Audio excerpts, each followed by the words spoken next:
And now, WWAX Productions proudly presents The Spotlight with Justin Hollywood. Hello ladies and gentlemen, and welcome to another edition of The Spotlight. I am your host Justin Hollywood, and today I am here with former wrestling promoter Mr. Daniel E. Mayne. Daniel, welcome to the show. Well, I'm still a current wrestling promoter. I don't know where you get former wrestling promoter from. I'm just on a hiatus, let's just say that. Oh, okay.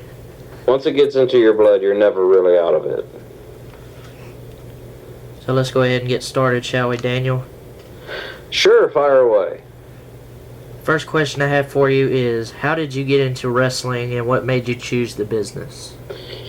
Well, you know, Justin, my first memory of wrestling, I was a child. I was probably 8 or 9 years old, and comedy was a big thing in my family. And I remember one day, I believe it was on an afternoon on a weekend, I was watching what was Comedy Central, and there's a documentary about Andy Kaufman that was hosted by Bob Saget. I don't know if anyone had ever watched that, but the particular part where I had really have very vivid memories of my first exposure to professional wrestling was what Andy Kaufman was doing in Memphis with Jerry Lawler at the time. And me being 8 years old and always hearing from my parents that all wrestling's fake and all the cliche things that go along with it, and really, you know, the shots of the fans, and they got so upset about the antics that Andy Kaufman was pulling in the ring with Jerry Lawler and everything of that nature. I just found professional wrestling to be, you know, disgusting. This is a redneck sport. I don't see how anybody can believe that what they're watching is real, and how are these people so upset about this? I mean, don't they realize that this is fake? I mean, I'm 8 years old at the time, and I'm calling out the product for, you know, what I've been taught and everything like that. Unbeknownst to me, that's the whole point of it, is to suspend disbelief, to gain a reaction from someone. It didn't really dawn on me that people didn't actually take this as a legitimate sport. Keep in mind, I was 8 years old watching this. So that's really my first, you know, memory of wrestling, was that Andy Kaufman documentary from the mid-90s. And I had never given wrestling a second thought. When I was a teenager, I got into playing video games, and I was a subscriber to official PlayStation magazine, and every month they would send a demo disc of upcoming video games that were coming out. And this is actually where it gets started. One of the demo discs contained the first acclaimed WWE video game, Warzone. There were only two playable characters. It was Shawn Michaels and Stone Cold Steve Austin. And that's all you could play. And me and my brother used to, you know, I would go through every game on the disc, and we landed on this one. And, you know, it was your typical fighting game, only focused with professional wrestling. And what I started doing, because I was always very imaginative, I could come up with stories just off the rip very quickly. And only having two wrestlers to choose from on this demo of a video game of wrestling, which I knew nothing about besides the fact it was staged, I could come up with these storylines in my head, and I would come up with a storyline and then reenact a brawl based on the storyline that I was able to derive in my head. I mean, my brother, you know, we would switch off playing Shawn Michaels or Stone Cold. And that really got me thinking, you know, how creative this can be. You know, it really puts that creative instinct to work. We can come up with so many reasons for a fight to break out. And then the wrestling is simply the medium for the creativity, and that's where I really got into this. I was always a big comedy fan. I've always been very well at telling stories and coming up with new ideas and things like that. And that's really what interested me the most in professional wrestling, was the the story behind it. You know, what kind of crazy antics could you come up with to lead to two people fighting, and what was the goal of their fight, and, you know, getting the crowd behind you and things of that nature. It really kind of played into theatrics, and it clicked with me that that's what professional wrestling was. And because of that free demo disc in official PlayStation magazine, I tuned in to actually watch professional wrestling on TV to see if it was anything like I remembered it as a child, or if it was anything as I had created in my mind based off this video game. And the first episode of Raw that I watched was actually somewhat of a classic episode. It was in December of 98 or 99. It was Vince McMahon was in a wheelchair, accompanied by the Stooges, Patterson and Briscoe, and I believe Slaughter as well. And then the theme throughout that night was Stone Cold was hunting after McMahon, part of the classic McMahon Steve Austin storyline, and the Bang 316 segment was the highlight. That was where the show ended at. Was, you know, McMahon's at the ring, he pisses himself, and Austin pulls the trigger. It's Bang 316, and I just thought that was so magical, and I really loved the creativity and everything of that nature. I was a McMahon fan. I've always sided with the villains, because there's more that you can do there. That's kind of where the story focuses around. There's always kind of the central character, and then you have every good guy trying to take out the villain in the story. It's such a classic in storytelling, and that's always what's attracted me to it.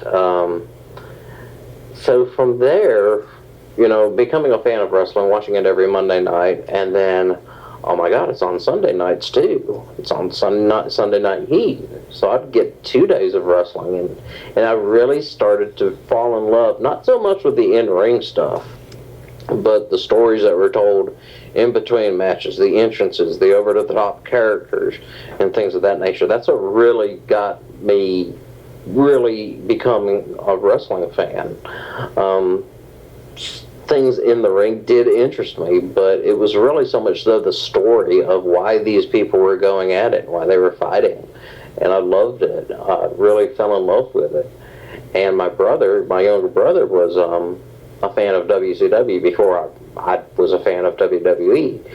So I found out about Monday Nitro and Thunder, and I know, oh my God, wrestling is on 4 days a week. And then ECW comes on what was the Nashville Network. It was on 5 days a week. So every day wrestling was on, besides Tuesdays, I would find myself in my room, dedicated, glued to my TV, watching every bit of wrestling, video recording it, going back through, and just watching it and seeing how these stories evolved. I was never a WCW fan. I was not.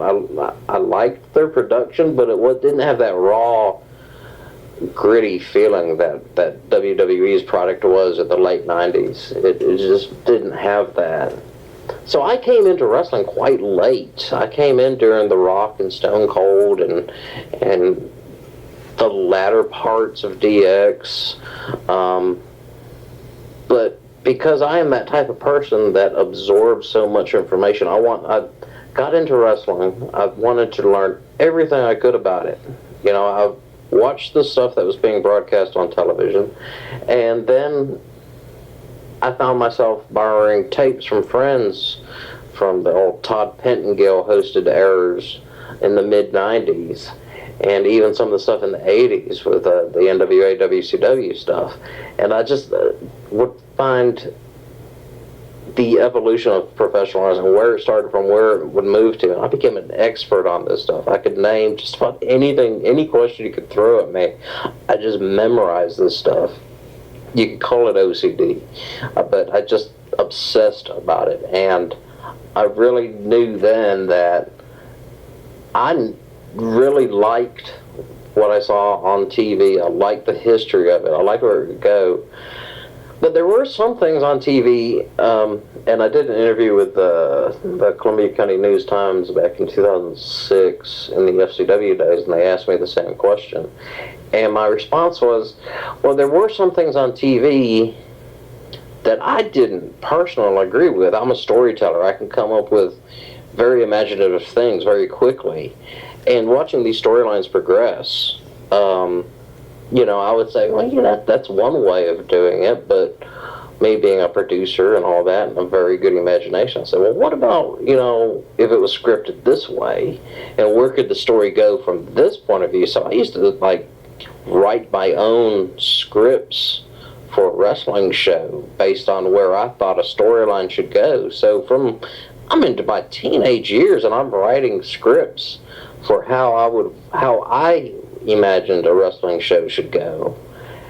So I got very in-depth into it, and not so much to the point where I was a freakishly obsessed kid in high school or anything like that, but it was just a very good hobby for me.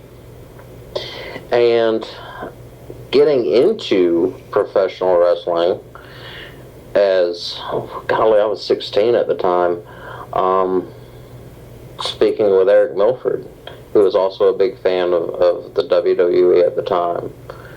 And I'm in, mid to late 90s, and what was so popular, and a question for you, Justin, what was so popular as a subculture in the mid to late 90s that we look back on and we shake our heads at it? What was so popular back then? The Attitude Era? Well, the Attitude Era, absolutely. But the one thing, the subculture of it all, really was backyard wrestling. And I know a lot of people don't like to talk about backyard wrestling or anything else like that. But for some teenagers who had very limited mentality of how the business world works, but a very good mentality for wrestling, we decided to go the route of,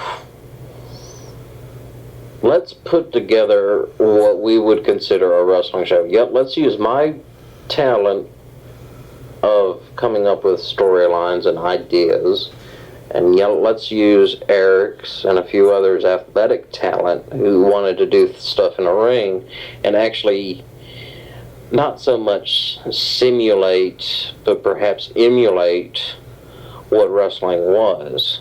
So that was kind of our first foray, and I know this interview will go on for a bit more and you have more in-depth questions, but that was really, in a nutshell, how I got involved in all of this. Was a very creative mind and friends with athletic ability with similar interest in professional wrestling, and it just kind of took off from there.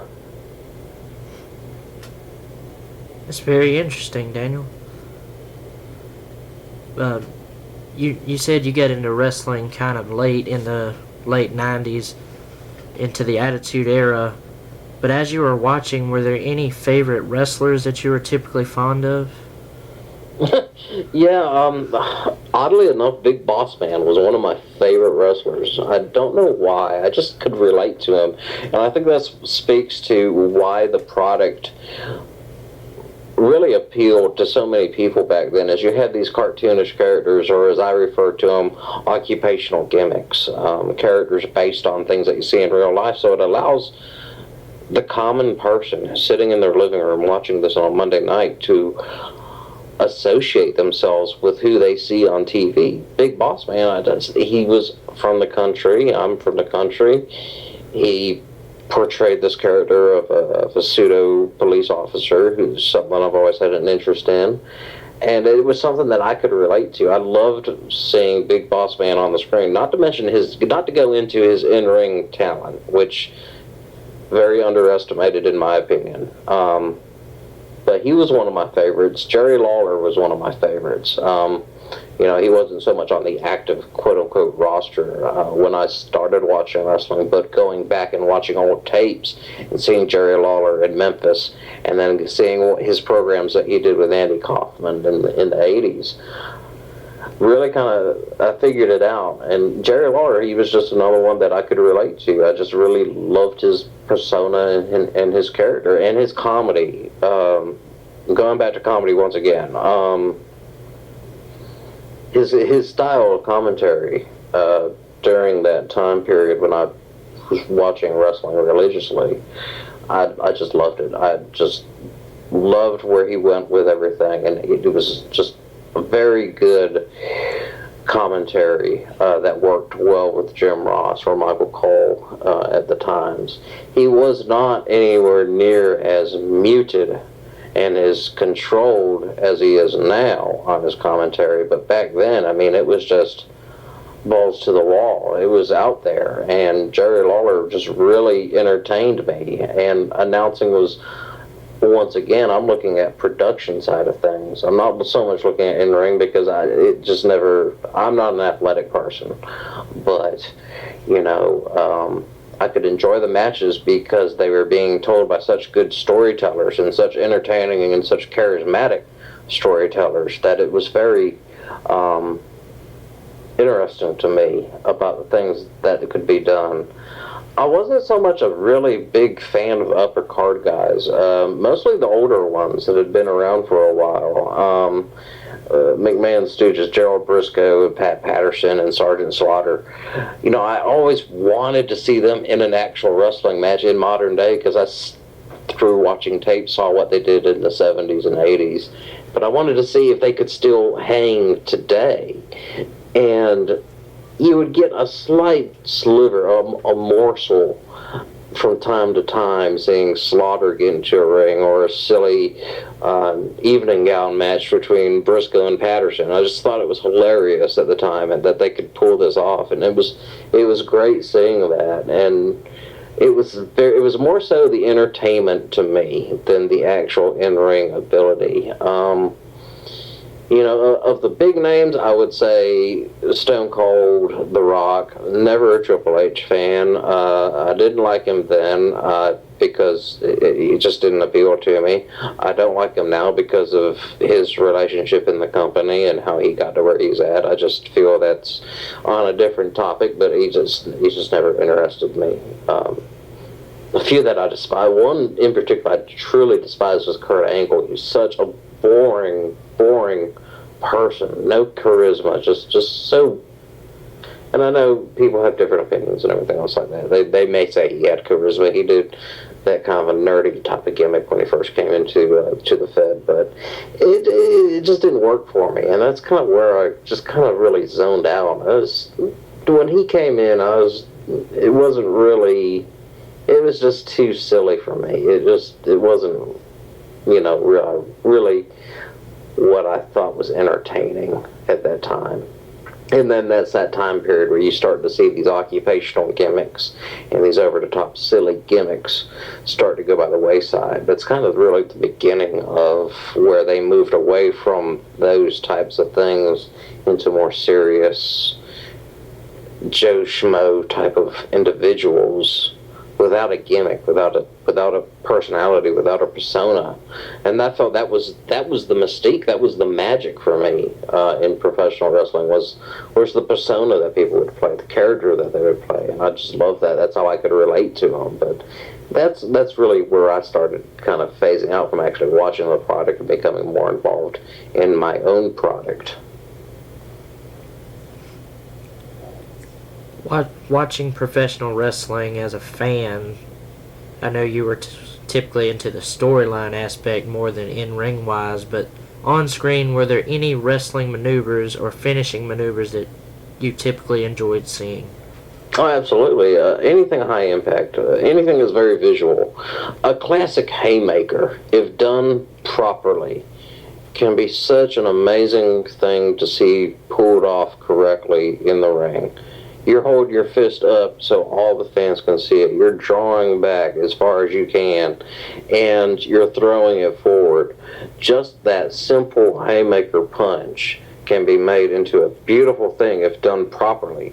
Once again, wrestling, in my opinion, is 90% visual, 10% athletic talent. That's what professional wrestling is. It's entertainment, and with this particular form of entertainment, anything that's very visual, anything high impact also caught my eye. The classic pile driver, Jerry Lawler's classic pile driver, something that you don't see anymore for obvious safety reasons. The release powerbomb, powerbombs of any type. Razor's Edge was a particular powerbomb that I enjoyed. Kevin Nash's release powerbomb, Sid Vicious's release powerbomb. Obviously the stunner. I'm sure we'll touch on that later, but that was just a move that I loved, the Stone Cold stunner that he used there, and the tornado DDT or a spike DDT, anything like that where there's just massive devastation to your opponent in the ring because it was so visually appealing to a fan watching at home, because you could really, when those high impact moves hits, you would literally get on the edge of your seat to see how the next portion of the match would play out. And that was what was so interesting to me, was as far as in-ring ability goes. Not so much technical stuff. The technical stuff bored me because it was very slow-paced and it was very methodic. And whereas I am very methodic on a business level, when it comes to entertainment, I want things smash mouth, in your face, take no prisoners approach to entertainment. And that's how I look at things. Many people know you as the CEO of Flatline, both Flatline Championship Wrestling and Flatline Pro Wrestling. What inspired you to found Flatline Championship Wrestling, and how is it formed? Flatline Championship Wrestling was formed, once again, from my desire to rewrite things that I would see on TV that I did not so much agree with, but things that I would see and say, well, that's an interesting way of doing something, but what about if we did it this way? So it really came as a brainchild of mine, as an outlet to actually take what I would put on pen and paper and become live action with it. That was really why I wanted to get into wrestling as a live actual hobby to do. And luckily Eric is a good friend of mine, and we put our minds together and we formed Flatline Championship Wrestling. It was what I would say, and I'm sure there's people on the internet that completely disagree with the statement, but it was independent wrestling that took place in a backyard. And let me explain why. We're in our late teens at this time. You know, Eric's working at Publix. I'm working at a vet office, both making minimum wage. We don't have the business acumen or the capital to fund where our dreams were, and that was in professional wrestling, in an actual environment like what you would see on TV. So we would do an actual professional wrestling show in a backyard. Now, backyard wrestling, you have to define actually what backyard wrestling is. Backyard wrestling is jumping off a house through light tubes, through flaming tables, and all of that other things, whereas those things are very interesting, that was never the focus of our product. But those days, in my mind, 15, almost 20 years ago, those days I view now as simply practice. As we continued doing those types of things, in my mind now, looking back at it, we were practicing for what would eventually become what everyone knew and would pay money to come see, either iteration of Flatline Championship Wrestling or Flatline Pro Wrestling. Those were training times for us. It's where we honed our skills, is where we learned. It's where a lot of my friends and a lot of people that I worked with got that first taste of it. Is where I could flex my business skill as far as organization and putting things together in a nice, neat package, and Eric's ability to train and to work with others and to really put together an actual product. It was independent wrestling in a backyard with no fans. And that leads me into why we started moving away from these backyard things. Backyard is not where I wanted to be. I wanted to be in a gymnasium, but being 17, 18, 19 years of age at the time, you don't have the business mindset, you don't have the capital to invest into a proper ring and everything else like that. We were kids, and FCW gets a lot of flack. I don't think it's a deserved flack. There was many things that were great about FCW. FCW lasted a long time from the whole scheme of things, from the practice period, which I refer to as all the way up until our last show. That's kind of where we went with that.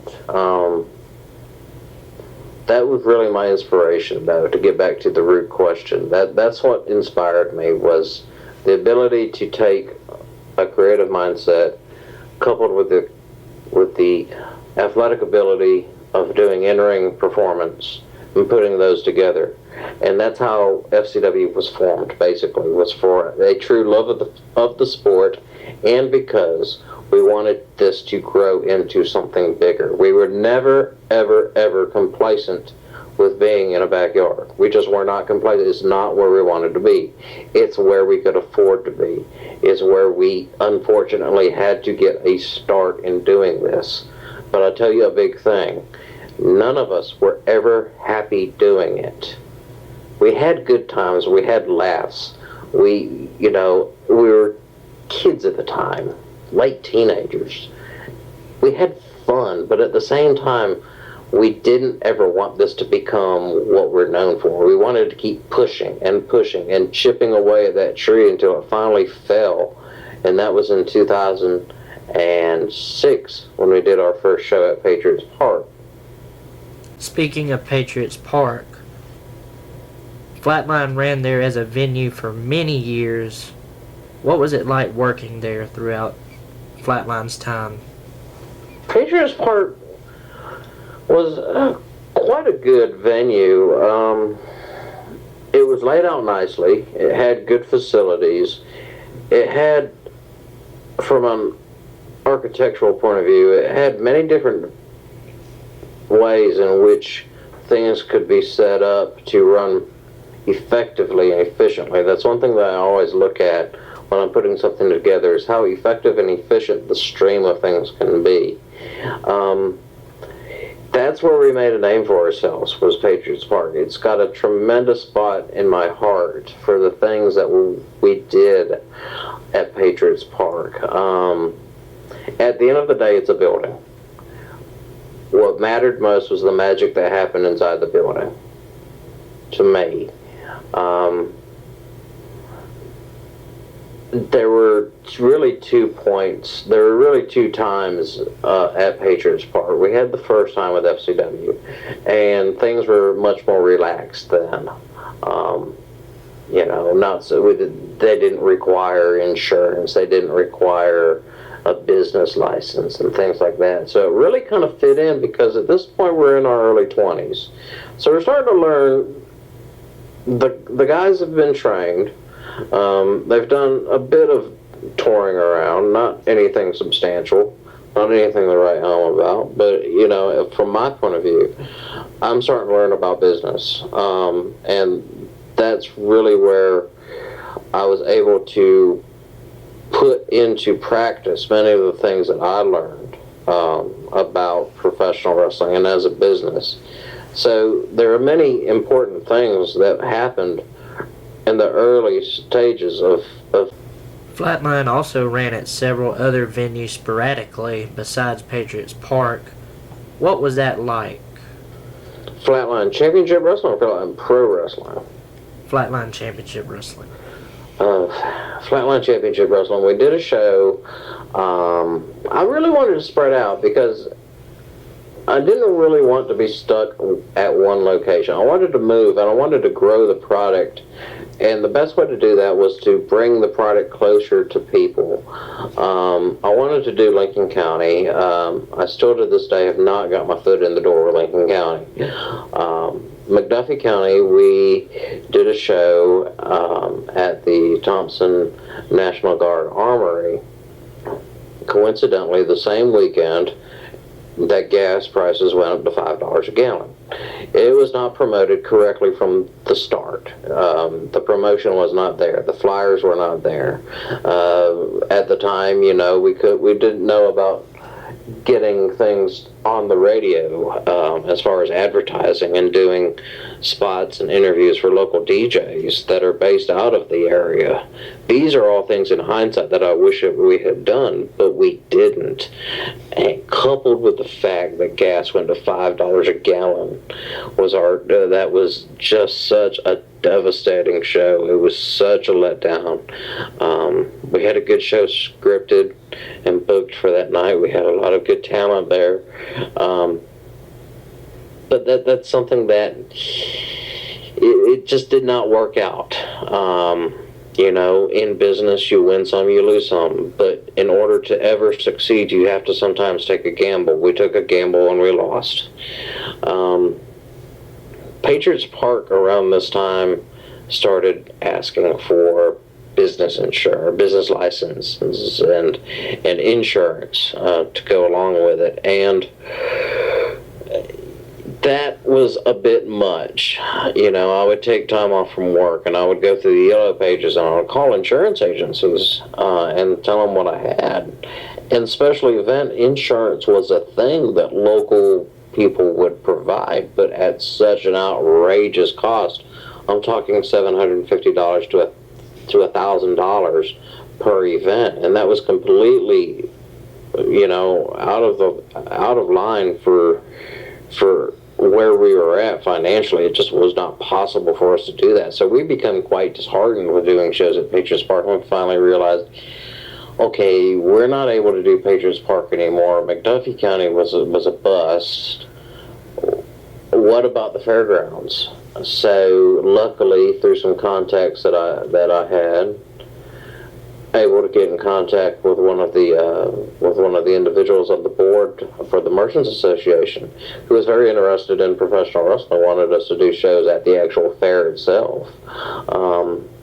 They have a building there at the fairgrounds, not air conditioned, but this is in the later days of FCW, when we moved operations from Patriots Park across the street to the fairgrounds.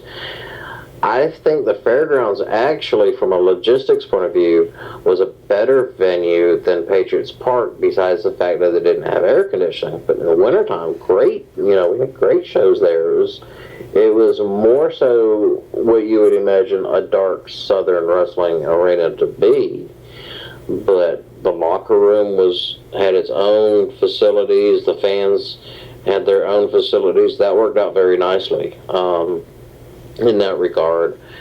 That unfortunately was where our last show took place. We also did shows at the Liberty Park in Grovetown. Horrible venue for a wrestling show. The facilities are shared with the talent along with the fans.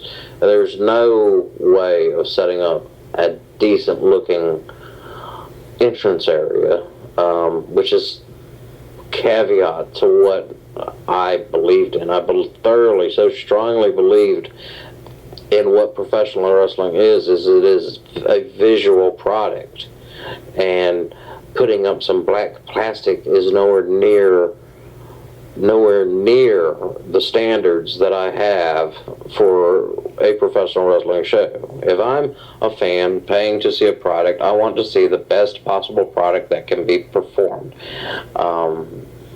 Plastic drapes just were not good enough, so we did not last long at Liberty Park. Logistically speaking, it was a nightmare. Financially speaking, they had they did their own concessions, so a third of our profit is gone from the rip, walking into the door. We were not very welcome there. The staff and environment were nowhere near as welcoming as they were at Patriots Park. So that's really when we had moved to the fairgrounds, and that's kind of where we had made our home for the last 4 months of operation with FCW was at the Columbia County Fairgrounds.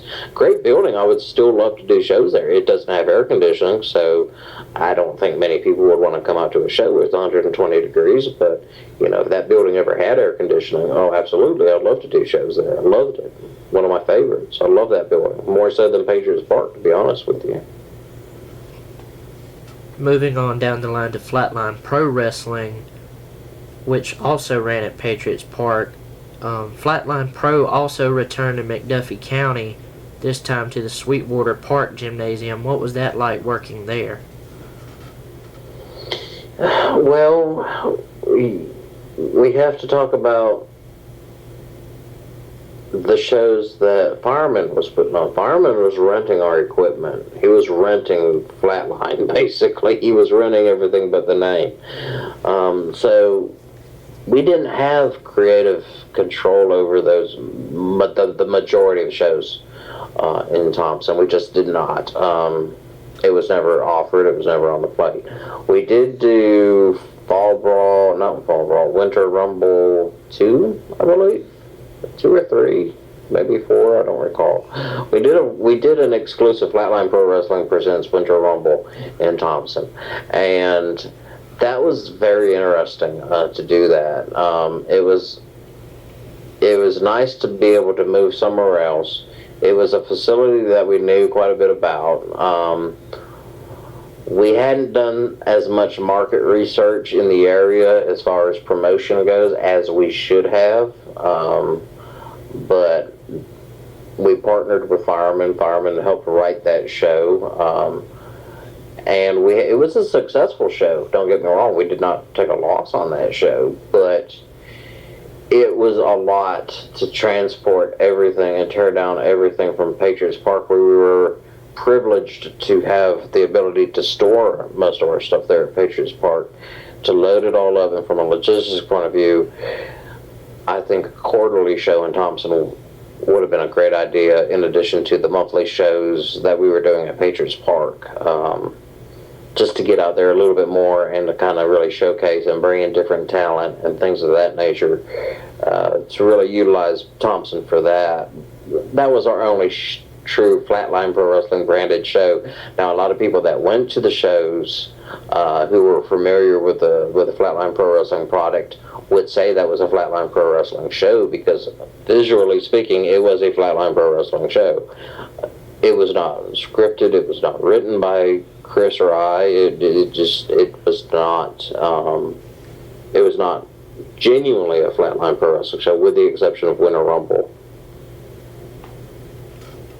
Tell me, what was it like running a wrestling promotion from a business standpoint? A tremendous nightmare, to be completely honest with you. Once you get around the regulations and you learn the regulations that are involved and the red tape and everything else of that nature, and you get yourself insured and you start to develop into an actual business, and that's where I look at things, is as a business. There's so many elements of a professional wrestling show. You have scripting, you have production meetings, you have production meetings with your producers, you have your writing meetings, you have the networking aspect of it, you have people reaching out for talent relations, and there are so many variables involved in a professional wrestling show. We were not the biggest show in town. We were, in Georgia. We're not. We never were. We deserved to be, with the amount of work that we did, but it just didn't work out that way. But it was difficult but rewarding, because when you could come out there and you could see so many fans cheering and booing, and literally sitting on the edge of their seat, watching what you have done, and what you have molded into an actual product, an entertaining product. That was the most rewarding part of it. That's where all this month-long work really paid off, was during show night, when things finally melted together.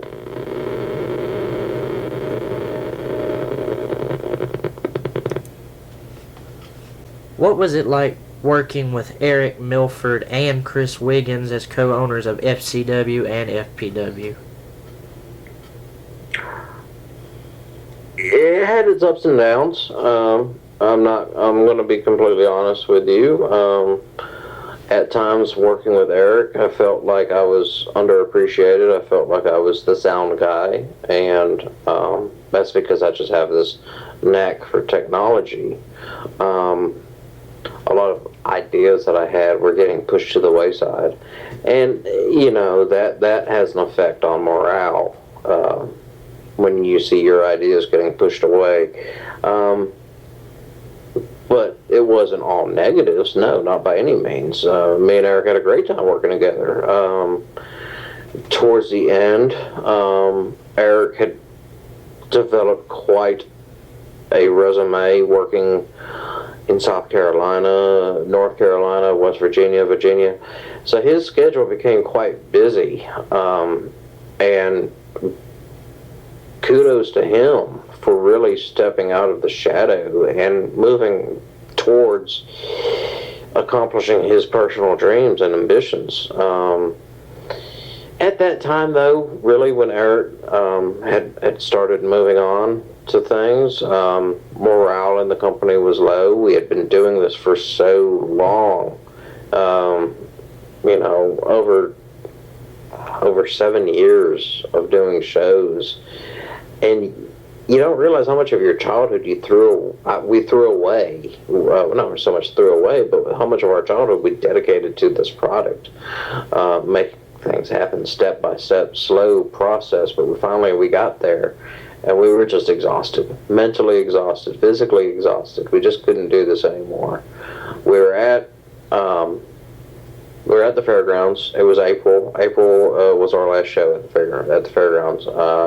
I believe it was in 2008. I believe maybe 2007 was our last show at the fairgrounds. But yeah, we had been doing it for so long that it was time just to pack it in and just walk away from the product. We wanted to take a few months off, and we had developed this idea that we had sold the company as a storyline, that we sold the company and the company was coming back, now known as Flatline Pro Wrestling. This was supposed to occur in October of the same year. Tune in next week for part 2 of our exclusive interview with Daniel E. Mayne, only on The Spotlight.